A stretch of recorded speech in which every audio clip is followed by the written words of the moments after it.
Bismillahirrahmanirrahim. Assalamu alaikum. I would like to wish all Muslims all around the world a happy Ramadan. Today is the Eid here in the United States. So much has been going on. I had made a review. I had made a video refuting this man whose channel is converted to Islam. I have done that, and I can only imagine how much backlash he's receiving, because I've received myself some ridiculous comments. It's amazing how Muslims can actually leave the actual fact that you're just logically, normally, streetwise refuting this guy in a very, very intelligent way, because like I explained, that if it is, let's just clear out the box, if it is what it is he is preaching right now that made him leave Islam, I have proved that he knew about it. Ma'adallah, Muhammad ﷺ is a rapist, killer, sex thirsty, somebody who craves sex right after battle. It's provable that this guy is lying. Okay? It's provable that he's lying, and if he's not lying, it's provable that he agreed with it for 16 years. But it's funny, it's just that people sometimes my own opinions about the religion can come in between, and it's amazing how some people won't let go. Let go, brother, let go. Let go. I have my own approach to the hadith and how I feel about the hadith. Whatever, it's not your business. You could say you disagree, but it's not your business, not your job to come into my channel and just give a whole lecture or whatever. And some people oh brother, you need to go see Imam. I'm not surrounded by them. Okay? This is the first time I'm going to make my research or anything. I say certain things because they have a point to the listener. They have a point of where I stand. I am not that kind of Muslim. First of all, this man is using the hadith. I do not take the hadith as a book of authority. I did not say that I don't accept stuff from the hadith. I said that the hadith is not an infallible book. It's not a Qur'an. If you didn't believe in it, you're a kafir. That is absolutely false. Do not ever say something like that. Fear Allah. Fear Allah in that. To make the hadith equal to the Qur'an in its infallibility, or to say that the hadith is equally, agreeing with the Qur'an. That's not true. There is some of it that agrees with the Qur'an. There's some of it. And what this guy is using is exactly those things that I will not accept. And that don't agree with the Qur'an. But anyway, I removed the video because it's just, I think that what I said, or what was my opinion, just kept making certain people just keep coming at me with all these whatever bull that they're doing. So I'm just here to tell you, if you're a non-Muslim, if you're Muslim, I'm not, like I said, I consider myself a bad Muslim. It doesn't mean that I don't know my religion. I consider myself, instead of coming here and tell you what a great Muslim I am. Wake up, grow up, brother, please. But anyway, certain things I've said that were my opinions about the people or about Islam, I should make another video for that. So that's why I removed the other one. Now let's just get in line with this guy. Now, he's just released a video just not too long ago, right now, in Eid, to say, and of course his rhetoric is getting stronger and stronger. We're expecting that. We're expecting he's changing, he's flipping. First of all, he's not even saying what his religion is right now. And this is a tactic that is just used by every Christian missionary that's out there on the internet. They tell you they're atheists, or they don't tell you what they are, just so you don't use ammunition against them. What he brought, he better not say that he's back to being a Christian, and he better not say that he's a Jew. Because what he came up with, prophets and prophets in the Bible all over have slaughtered had so many concubines from their enemies, from their enemy states, all over the place. There is nothing that you could say about Islam that the Bible doesn't have, that the Bible doesn't claim other prophets did. Now let's just forget about that. Islam is evil. the Prophet is evil, just like he just made a video right now calling Muslims evil, or he didn't say certain evil Muslims, and he just pointed out about like 4 or 5 idiots that are making death threats. And come on, people behind their computer, they say a lot of bull. They say a lot of crap. I don't even know where to start, but let me just give a quick it's almost like, you know, an abbreviation of what I mentioned before. Why what he said has no value. Somebody that's been a Muslim for 16 years, because why? He came out on his camera and said he's a Muslim and he had a beard, and he spoke about and he's like, you could tell right now, like he is like saying the names of Arabs, like or Muslims with a coherent Arab accent, the best he can, you know, like showing other people, his audience, the audience that he wants to attract, that he's somebody that was in the inside. He was in. He knows what's going on. He was in. Now he came out. Now he's blowing all the secrets. You're gonna make a lot of money, bro. You're gonna make a lot of money. You know, you have left Islam a while ago. If you did leave Islam, you already signed a contract with somebody, and you're making your way. That you're not fooling anybody. You're not fooling me. And like I said previously, I didn't care about you before. I don't care about you now. But let's just talk about it. وَمَا مَلَكَتْ أَيْمَانُهُمْ. That's this right here in the Arabic. Let's just clear it. I'm just going by this because I'm coming to something bigger. Allah subhanahu wa ta'ala, in this verse, I speak Arabic. I'm a born Arabic. I read the Qur'an normal. You know what I mean? I don't need any certain tafsirs or whatever, especially in things like that. وَمَا مَلَكَتْ means what they already owned, what they already rightfully owned. Because like I explained, وَمَا مَلَكَتْ أَيْمَانُكُمْ or أَيْمَانُهُم. Like if I say yamini, it's considered to be the right hand, but because you're not gonna say the right foot, but it is meaning that it's what you own rightfully, what you rightfully own. You don't go and slaughter anybody and take his wife and screw her. That's not rightful. The decision has not even been made for that lady. That's been at war. That's an enemy combatant's spouse. There could be family that can come with ransoms, and Muslims took ransoms, Arabs took ransoms. That's what people did back then. There was no jails and stuff like that. You're either killed or some ransom was given for your life or whatever is that. When that is established and that doesn't happen, you don't have jails, you don't have anything. So the Muslims have to spread. To split the wives or whatever. It's amazing how this guy acts like the whole way. You know, there were a lot of people that actually didn't like their husbands or their wives, because there were a lot of people that were believing in the message of Muhammad. The entire Arab world became predominantly Muslims. It's because people believed in Islam. Now, he came again, and he went, and like I said, you were somebody that's 16 years, you know Ibn Khatir, you know the books, you know this, you know all that, but yet you didn't know about وَمَا مَلَكَتْ أَيْمَانُهُمْ, you didn't know. It's all over the place.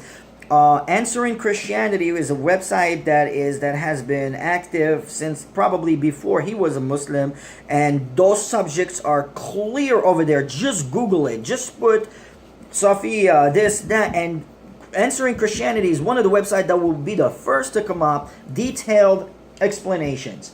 Now here is why you, sir, are a liar. Like I said, if you're right, well then you knew about it. There is no way you didn't know. You know about tafsir, Ibn Khatir and all that, but that small side that me, myself, who is not somebody that is so active in the field of religion and theology and all that, knows. My convert wife knows, accepts it. Actually, a female will be more outraged. Why? Because there is a reason, and there is things behind them that you are leaving. When in your other video, in your second video, Muhammad's Jewish wife, Safiya, you just came, you mentioned that Muhammad went to Khaybar, slaughtered. You're taking out everything. You're taking out everything out of context. Shame on you. I have absolutely no respect for you. I will have the utmost respect for you if you just ever came out and said, look, I'm leaving Islam. I just can't take this ISIS stuff, these Muslims, they suck. I will agree with you, and I will tell you, look, farewell, my brother. Take care of yourself. I understand. You know, You tried, and like I said, I myself, they make me want to leave. I'll tell you that. But what you did is you made it about theology, and you made it about history, and then you started taking history out of context. You didn't bring nothing new. You didn't bring nothing that we didn't know. You didn't bring nothing that would shake me and make me say, damn, this is bad. This is very bad. And you know, and I probably need to leave this religion or whatever. You did not. You brought nothing that a missionary did not bring before. Now let's get to Muhammad's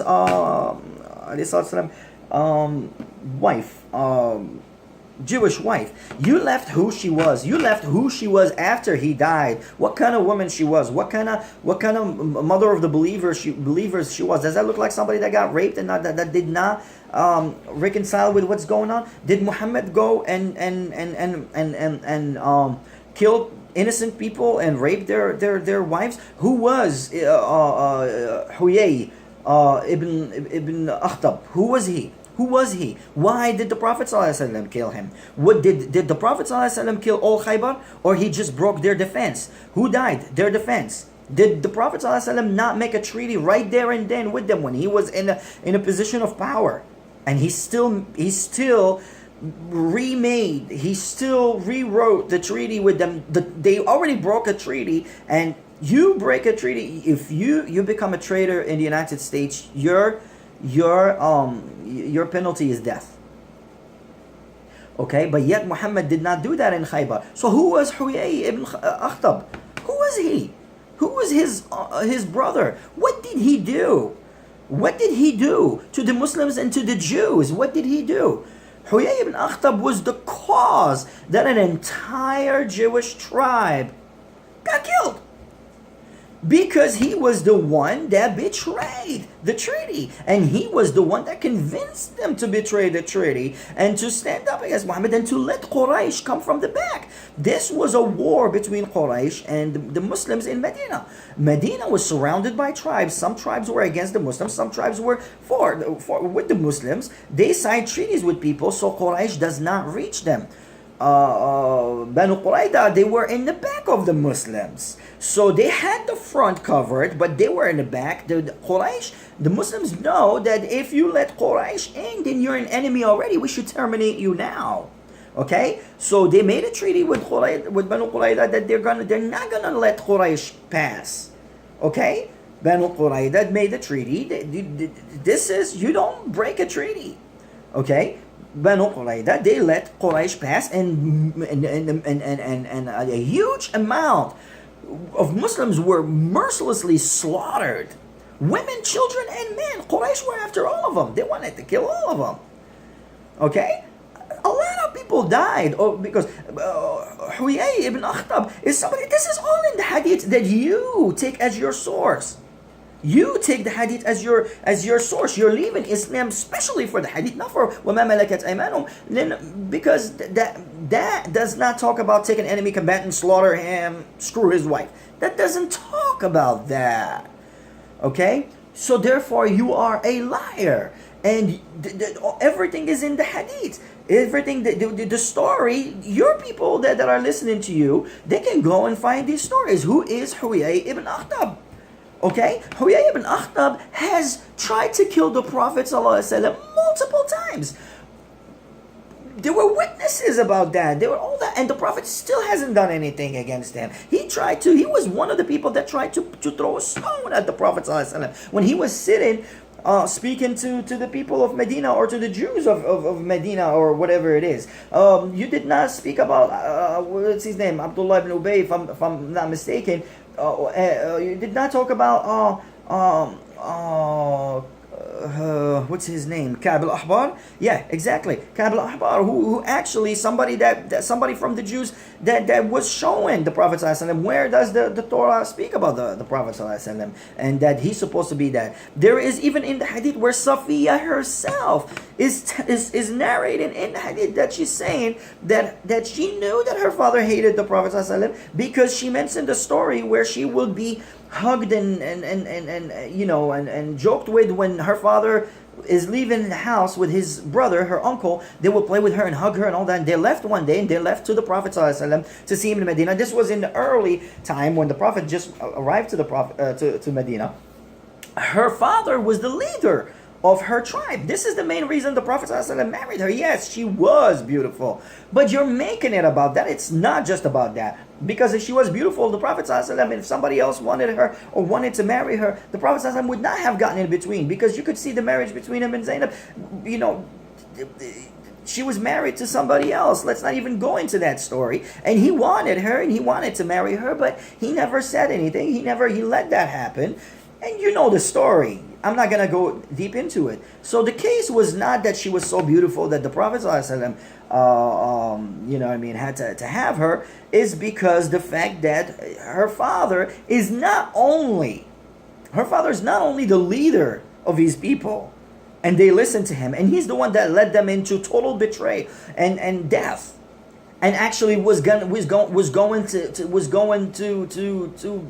have Khaybar all removed itself, but he didn't. So those guys, they were spared. The defense was broken, and this was all because of betrayal. Okay, what would you do? All right, now who is Safiya? Safiya is a Levite.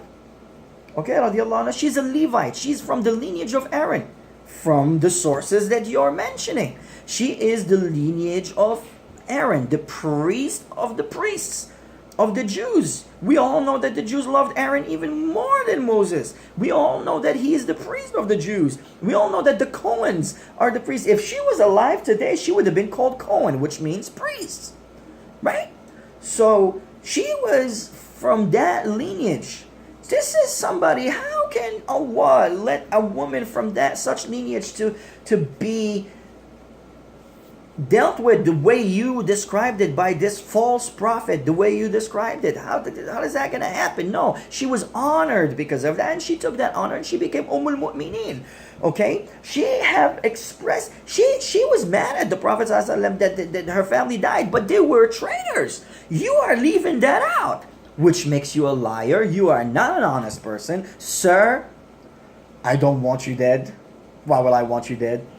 You are a liar. And actually having you dead is only going to make you a martyr, and you're not. Okay?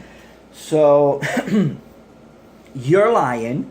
Safiya is speaking in the hadith so many times, all over the hadith. She's a Levite. She's from a priestly lineage. The marriage of the Prophet ﷺ, the most people that gave the Prophet ﷺ a headache and betrayal and try to kill him in hiding and try to do all that were the Jews of Medina. Safiya and herself explained that the Jews were they were expecting the Prophet ﷺ. They were just expecting him to be in Israel. The Jews at the time, they lived with the Arabs. They were there, but you have to understand, go to any Jewish now person and tell him would you really like living with pagans? Like, a Jew is not even supposed to buy from pagans. It's not supposed to enter a pagan's home. It's not even supposed to do anything with a pagan. And alhamdulillah, just when like somebody like you, which you're really expecting to be a blow in the face of Islam, you're not. You're a blow in your face. You just joined this useless religion that when you join it, the Muslims, they're just shitty anyway, and I understand that. And now you're going to make a lot of money, and you're going to have protection, and you're going to have all that. And those that are coming, do you know how many Muslim hater that I have debated online or in the comment section that had names of Abdullah? For you that you're saying that they're putting threats, those are just your people making these bullshit threats to beef up your cause. So now you're in that moment that you need to get nastier, and you want to make it that, oh, I've received death threats. Muslims receive death threats all the time, all over the place. Just because somebody's name is Abdullah, you did not verify that this is Abdullah. I had people that claim to be atheists and Christians and stuff like that, and they're debating me, but they make fake names as Abdullah and stuff, and they come and they speak against Islam, and they insult the Prophet Prophet ﷺ, and all that, and with names with Abdullah ibn so and so and so. You are not making sense. You yourself couldn't prove that you've been Muslim all this time, because who met you, who saw you? I don't know who knows you. I don't know who used to hang out with. Why? Because you went in front of a camera and you put a kufi and you just started talking about Islam. There are so many non-Muslims that know about Islam, and alhamdulillah, it's amazing. Like especially these days, you come out. First of all, you have not come out with anything that is so substantial that is going to be a blow against Islam. You are not saying anything new. Okay, and like I said, you're hiding who is Huyay ibn Akhtab. You're hiding what did he do? What are his treasons? What are his crimes against the Muslims and Prophet ﷺ and against the Jewish people? He was the cause that the Jewish people was safe. The Jewish people were allies with the Muslims. Okay, they were safe. The Jewish people did not have great relations with the Arabs of their time, of their there was even this, like the Aus wal Khazraj. They were the Prophet ﷺ came to actually fix between them. He did fix between him becoming the leader of Medina was a unanimous vote that favored that he comes as an outsider and judge between these two tribes, and there was peace. And those two tribes, one of them is Muslim. One of them is an Arab, and one of them are the children of Israel. The children of Israel, when they were in these problems with the Arabs, they used to tell them that Allah is going to send this prophet that's going to actually wipe them out and wipe their idolatry.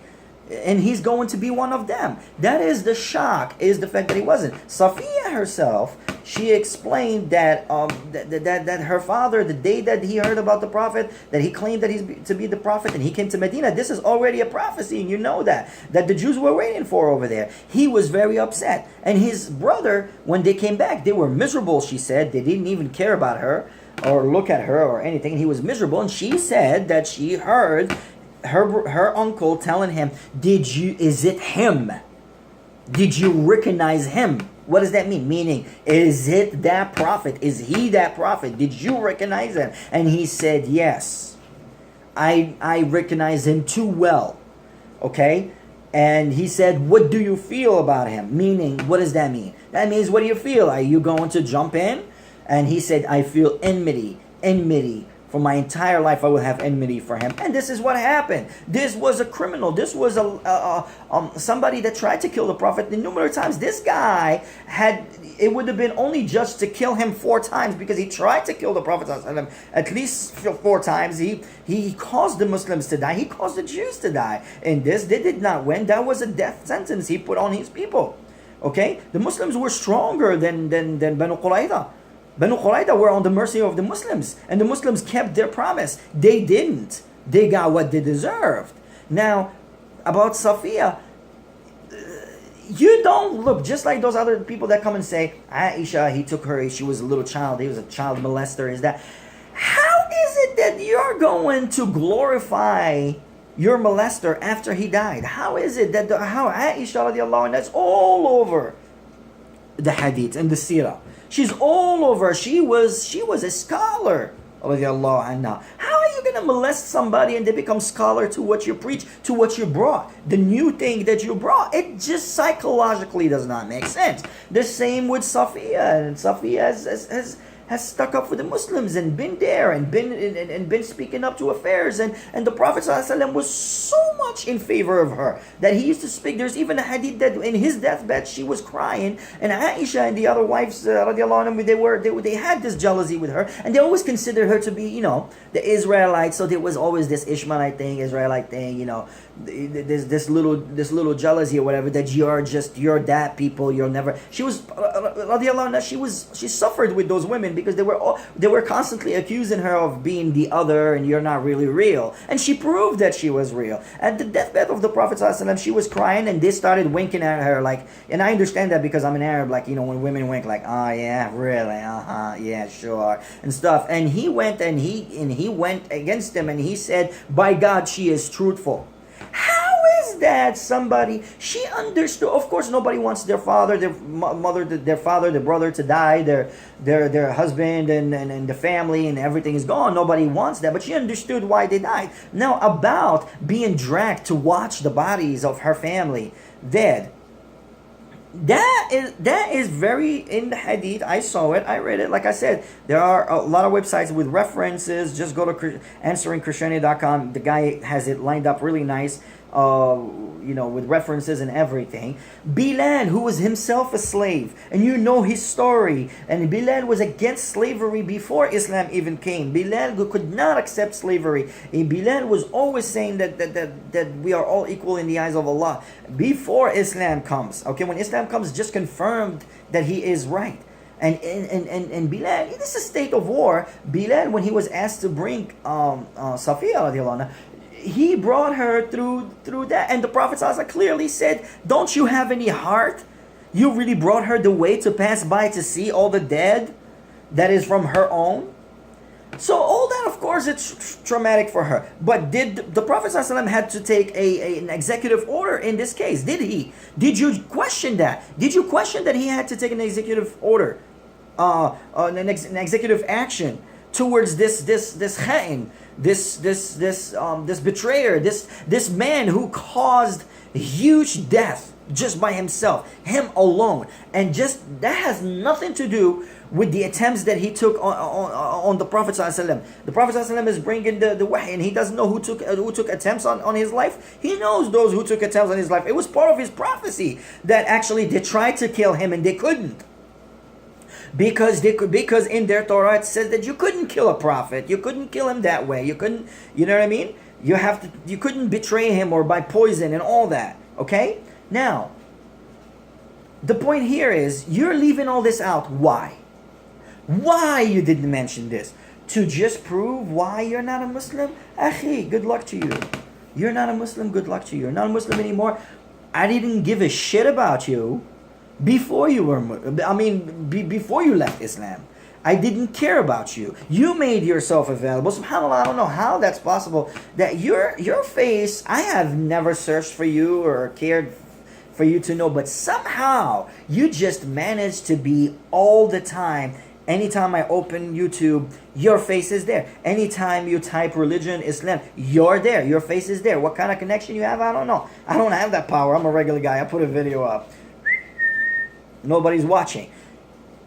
Like I said, and I also mentioned that they only glorified you because you are a white guy. They have this sickness. They have this insecurity. This insecurity that's coming from colonial Europe that colonized all these Arab countries and made them think that, look, you're shit, white guy is better. And that's all it is. Because what is your religion now? Talk to us about religion. You still believe in God, you definitely do. But now, after I said that, here's what you're going to come out and say. You're going to come out and say that, oh no, you just believe in God. Maybe you're following the 7 laws of Noah. Let me tell you something. It's amazing. Alhamdulillah, Allah subhanahu wa ta'ala does not leave this religion. Nobody needs to kill anybody. Allah subhanahu wa ta'ala is on top of his affairs. Okay? Allah subhanahu wa ta'ala is on top of his affairs. Just these days, this Rabbi Tovia, what a beautiful man. A Jewish man. His videos are all over the place these days, especially now that you're coming up with these things against Islam. And it's somebody who is learned in Islam, and he's a rabbi, and it's somebody that lives in Jakarta, and he studied Islam, and he's a Jewish rabbi. He's a Levite. He's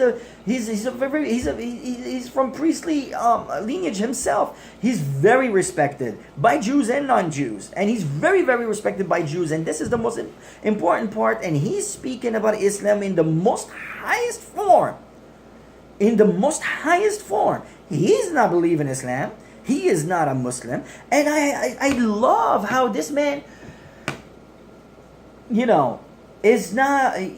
does not have to go, does not have to risk his religion or something to come and speak, and yet he's speaking highly of Islam at a time where everybody wants to take a shot of Islam. This rabbi is actually speaking highly of Islam and speaking very low of Christianity as a theology. You came to say that the theology was your problem, and then comes a Jew, a rabbi, a very respected rabbi, a highly, you could go and watch him, and he is speaking highly of the Qur'an.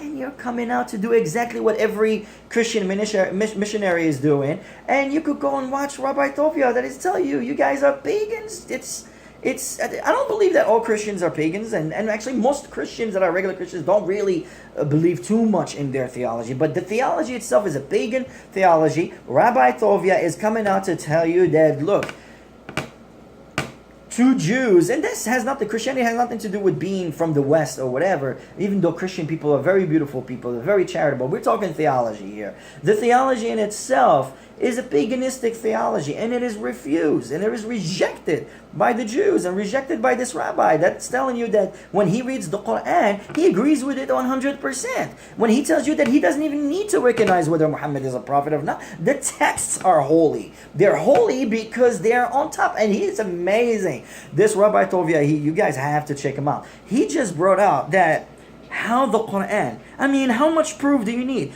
Nobody needs to go and tell this rabbi, you need to be Muslim. He doesn't need. That doesn't need. Allah has given us, all of us, the right to be in Islam and leave Islam because Allah is above it all. Allah doesn't need to threaten anybody to be in his religion. Now, look how he says this. He mentioned, because when somebody asked him about Christianity, he said, go to Christianity, go see Paul, what he's doing to our laws. And look how actually the Qur'an is mad at Jews that are not keeping the laws. And he brings something extremely beautiful and extremely important. And he mentions where that in the Surah Baqarah, the Qur'an, Allah subhanahu wa ta'ala, the Qur'an mentions that he's telling the Jews, when you were under the mountain. He's reminding them when you were under the mountain. And when he comes and he says that you could actually disprove that using like English Bible or whatever by saying that the Jews were on the mountain, not under the mountain. Okay? But when he explained, he said that if you go and read the Hebrew, the Hebrew is not the translation, it's the original language. If you go and look at the Hebrew version of the Torah, you will find that actually the word is clear, that actually it says that the Jews were actually, they were not on the mountain, they were under it, and they were waiting for the laws, for the 10 Commandments to come. And the Qur'an was even on point with that. You have left the mercy of the Prophet ﷺ. You have left all of it. And you're making your decisions. The Hadith is a book that I don't have to take as a book of authority. I can look at the Hadith, just like the Bible, there are two types of Muhammad in the Hadith. And a lot of stories that, you'll have to take certain things out of context, just like you did, my friend. You took things out of context, you're a liar. Admit it, you're a liar. It's all over. It's all over. I invite anybody that's go to answerinchristianity.com. Go to anywhere. Just put Safiya. Don't even go to any website. Just Google Safiya, whatever. Go to a Muslim source, and you will get details about what happened. He had to take executive orders. Okay, when he married Safiya, he didn't have to marry her. He honored her. He honored the Levite that she was. He knew what she was. She herself in the Hadith claimed that she had a dream just before that. She had a dream that God put the moon in her lap, and her husband punched her. If you believe her story, you should believe what she's saying. If you believe these things that you're bringing out of the Hadith, you should believe what she's saying. That her husband had hit her because he himself knew of these kind of prophecies or whatever. He knew that she was talking about the Prophet ﷺ, that she was going to be in the lap of the Prophet ﷺ. Okay, she herself understood that, yes, it's tragic, but does the United States think a lot about when it goes and it's at war with Vietnam or something? Or when they dropped the bomb at Hiroshima, did the United States have... Do I agree or disagree with the bomb of Hiroshima? What is the context of it? Why did the United States just annihilate it? Why? If I come and take it out of context and say, the United States, they made a bomb, they said, let's try it. Boom, they dropped it on so many people. The biggest bomb, the biggest killing and one shot on earth was that. If I take it out of context. But if I want to bring it to the truth of it, the United States were not evil for doing that. It was a bad thing. Everybody hated it, including the president that called that shot, hated that decision. But it was a good decision. It stopped a world war. Okay? Now the Muslims, and this is including the people of Yathrib who became Muslims, they had treaties with the tribes around them even before Islam, and they went to those tribes, look, you are our friendlies, you are on our side, here's what's going on, this is going to be fixed and everything. They knew that Muslims were not about to leave their religion or to leave their fight against the Quraysh who were actually persecuting them, and you know that Quraysh was the ones who started it. Now, that tribe, Banu Qurayda, the Prophet ﷺ had absolutely no other choice or chance, and in Khaybar too, other than making an example out of that, because it will mean the defeat of the Muslims. Because other tribes are gonna be like, look, those Muslims, they're not even like, let's just let Quraysh wipe them out, because they have nothing, they're nobody. Look, the Jews, they're gonna, the Jews, if the Muslims lose, the Jews of Banu Qurayda and Khaybar and all that, they're gonna have like a higher status above us with the Quraysh, because it's like, what are we gonna look like? We're Arabs and we're not, doing this. And the Jews, so an example had to be made. It wasn't his choice even. Had the Prophet ﷺ had made the Muslims themselves, they will be shaken. Muslims lost a lot of people because of Huyay ibn Akhtab. He was a piece of shit. He was a piece of garbage. Not because he was a Jew, not because that just flames your friends, your brothers, the missionaries and stuff, the people that you're trying to join now. I have my theory about you. I believe that you were never a Muslim. Not because you came out of Islam. Muslims are leaving Islam by the millions. It's not the issue. Especially converts, those guys that they go and stand in London streets. Would you like to accept Islam? What if I tell you that Allah? And then they bring you, a guy doing shahada. He was just walking. He's a decent guy. Decent white people from England. White people are very decent people. They're, a lot of them are shy. They want to make you happy. He takes a shahada, and now you got like that music, Ya Allah, and you're crying. All right, laugh a little bit. It's okay. I'm a little, I put a little humor into it. Don't get offended. Those people are not Muslims. They don't become Muslims. They don't, it's the same. As easy they entered, as easy they leave. This is not the issue. Okay, the issue here is that you're a liar. That's all it is. You are a liar. You know so much. I hope you don't remove your videos, all of them. You've been throughout the years. I've never really watched a whole video of yours, but your face is just coming up. I'll click on it, and you debated. You changed sects. You were deep into that sects. Those sect books and stuff like that. You were deep in that. But the story of Safiya and that Huyay ibn Akhtab was a traitor and all this, the story is very well understood. What are you talking about? Bro, I'm not even into the sects and the details of the religion or whatever. Long story short, anybody can go and see the story of Safiya. Anybody can go. Coming back to the ayah. The ayah, first of all, there comes what I've always been saying, that Muslims are completely blind about. This is all the Muslims' fault. Here's what the Muslims are completely blind about: the translation of the Qur'an. If nobody can dare bring an English Qur'an and tell you, look, this is the Qur'an. No, it's not. It's the translation. And there's so many translations. Muslims are vastly unaware of how much translations, Quran translations, do really bad job at it. Sometimes I would read the Quran in English with my wife, and I'd be like, whoa, that doesn't say that. Arabic words, one word can mean a lot of different things depending on the sentence, and the sentence has not been translated. Go listen to Nu'man Khan.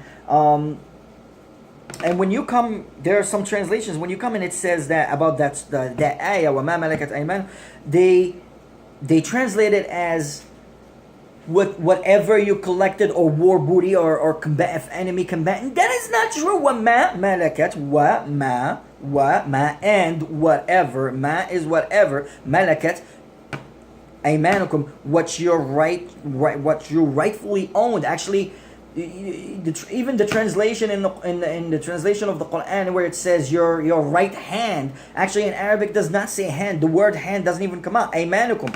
This can be my yameen. This could be my yameen. My aymanukum. On the right is everything is good on the right. You know that. So the angel that writes from the right writes the good things you do, and the angel from the left writes the bad things you do. You know that.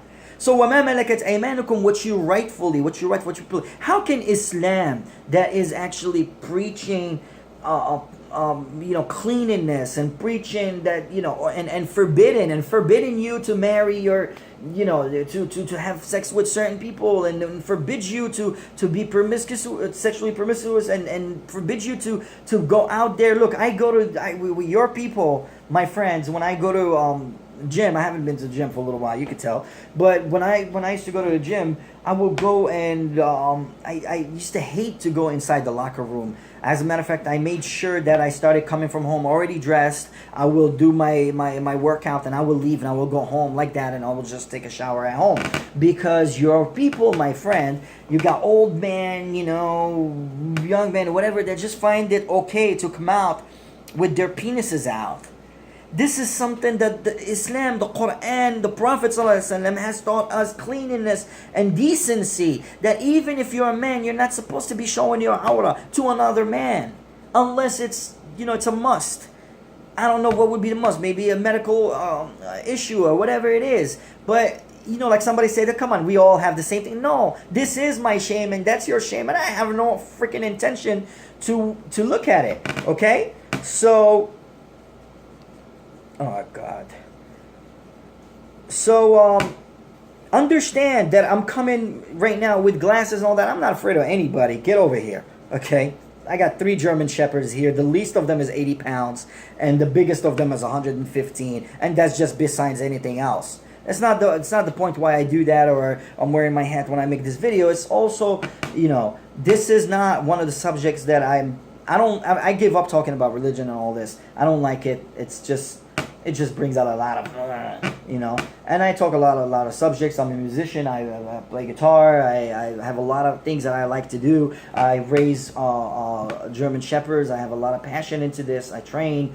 The point is that you Muslims need to stop listening to a lot of you need to get in line with the new world, with the modern world. They're right about this. They're right about that Muslims are not in sync with the new world, the modern world. Most of the imams that come here, they come from other countries. They have no clue about what Muslims need. The guy that came to me on the other video, and he said that, what do I have with Joshua Evans? Joshua Evans, I'm going to make a video about him, and I'm going to speak about him and his friends. He's just a model. I don't have a problem with him personally. He's just a model of these people that you Muslims create to come and bullshit you, in seminars or whatever those things that you call, and you start seeing them and you're like, mashallah, that's Islam. That is not Islam. Those people are not helping you anyhow. They're not qualified in anything. You go to their biographies. Go to their biographies, because I'm going to speak about their biographies. Go to their biographies. It's laughable. One of them, which I'm going to speak about him, oh my God, that guy is a hero. He's James Bond. He worked in NASA. He worked in United Nations. He used to make videos before his Islam for Christian to bring people to Jesus Christ. He used to use his musical talents for this. No such proof exists on that. He has even where it says that he has degrees in theologies and stuff like that, it says disputed. With Joshua Evans is even worse. His entire biography is was gonna do, was about to do, trying to do. He is currently studying. This guy's been since the 90s. Has been a Muslim and working, and his only qualification is that he's a white guy that made it to Islam, and he's telling his stories, and they get big and big. Maybe his intentions were real. Yes, his intentions were real at first. But what happened is that these guys that start making, how can a guy like that have 2 channels, 2 TV channels? It's unbelievable. This is for another video, okay? Those people, go ask Joshua Evans, what is he talking? Oh, how's Jumu'ah? Or how he left a job to go and do Jumu'ah. Everything is you need to do Jumu'ah. And then when Muslims come outside dealing with life problems, with mortgages, with paying some piece of garbage as a mortgage. I got a piece of garbage that lives under me in the basement. He's a piece of garbage. We're not even, look how Islam speaks about the neighbors and how he's choking our life, and we are paying him over $2,000 in rent. That is paying his entire mortgage. We're paying his riba, not even ours. What are they doing about us? What are the solutions that they're bringing to the tables for the Muslims? A lot of things. A lot of things. Donations and charities are not verified. Donations that are given in the name of Syrians. We have given donations to Joshua Evans for blankets. The message got through that he needs donations, but the message never got through that he did give the not even a picture. The guy has 2 TV channels, not even a picture of the blankets that they're sending, or if they sent it until today. This has been a while ago. Until today, I don't know that they sent anything, but I did know that they needed the money. That message came through. That post came through, but the post to say, here, look, barakallahu fikum, here is your money, the things are being sent, it never. Anybody go and ask him, where is it? Does he have it? Did he send it? When did he send it? Nothing. We don't know nothing. These people are liars. They're using you. They're using everybody. They just bullshitting you because you're a bullshitter, and that's what it is. Okay? They're not bringing real life problems that Muslims are going through. The little girls, young girls in Islamic schools, they wear their skinny jeans and yoga pants under their abayas. They come out of school, they turn 2 blocks, boom, they take it off. I have kids in Islamic school, they see all that. They go to the school inside, they write with their lipstick. They hate the school, they hate Islam, and they wish that it burns. That's because of somebody like that guy. What's his name? The inverted smiles and stuff. You can look at them. They look Pakistani. They look all that. Go look at Pakistanis. Go around New York. Look at Pakistanis. Go look at the Pakistani neighborhoods and all this. They choke their daughters. They let their sons do whatever they want. And they put traditions on them that are not even Islamic. But they put such choking traditions on them. They keep telling them their entire life that they're going to marry their cousin. They choke them up and they start hating Islam. And the result is somebody like inverted smiles or whatever his name is. Because that's what happens. They end up hating it. My stepdaughters are converted girls to Islam. They converted with their mother. They're young and everything. They love Islam. They come to me and tell me about these horror stories and what those middle school girls say about Islam and say about their families and say about the school. They hate this choking nonsense, illogical life they're giving them that they're calling Islam. It's not Islam. Alhamdulillah. Ma'adallah. Why do my stepdaughters on their own, they sneeze, they say Alhamdulillah, Rahimakallah, somebody sneeze, Rahimakallah, all that. They do that. Why? Because they love Islam, because they have been introduced into Islam openly and reaching their heart for it. Now you need to do, you become inverted smile. That's why inverted smile. It's not Muhammad that did that to you, bro. It's your family, it's your people. Face it. Assalamu alaikum wa rahmatullah.